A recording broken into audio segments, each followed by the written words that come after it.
చక్కని కథ ఇక్కడ ఉంది.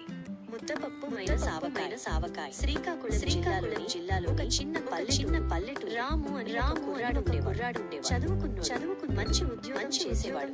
వాడు నల్లగా పెళ్లి చేసుకున్నాడు. ఊళ్ళో జనాలు రకరకాలుగా మాట్లాడుకోవడం మొదలెట్టారు. ఒక రోజు రాముగాడు బస్టాండ్ దగ్గర ఉండగా వాడి స్నేహితుడు వచ్చి గెలికాడు. ఏంట్రా రాము, నువ్వు చూస్తే ఇంత అందగాడి, అంత చదువు చదువుకున్నావు, పోయి అంత అందంగా ఉన్న అమ్మాయిని ఎందుకురా పెళ్లి చేసుకున్నావు? ఇంకా మంచి పిల్ల దొరకలేదా అన్నాడు వెటకారంగా. దానికి రాముగాడు గర్వంగా నవ్వి మన శ్రీకాకుళం సమాధానం ఇచ్చాడు. ఒరే తమ్ముడు, నీకు ఒక మాట చెప్పాలి.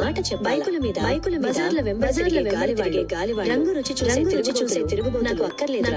ముఖానికి పూసుకునే రంగులు ఎన్నాళ్ళుంటాయి? వయసు అయిపోతే అందం కరిగిపోద్ది. నాకు కావాల్సింది అందం కాదురా, ఆ పిల్లకున్న సంస్కారం.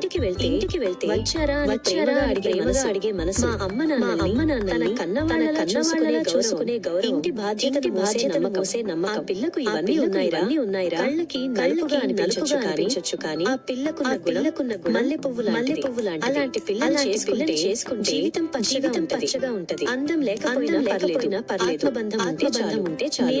నేను చేసుకున్న నా సంసారాన్ని నిలబెట్టే పిల్లని కేవలం చూడడానికి బొమ్మను కాదు. ఇందులో తప్పేముందిరా గట్టిగా చెప్పాడు. ఆ దెబ్బతో అడిగిన వాడి మూత పడింది. ముగింపు.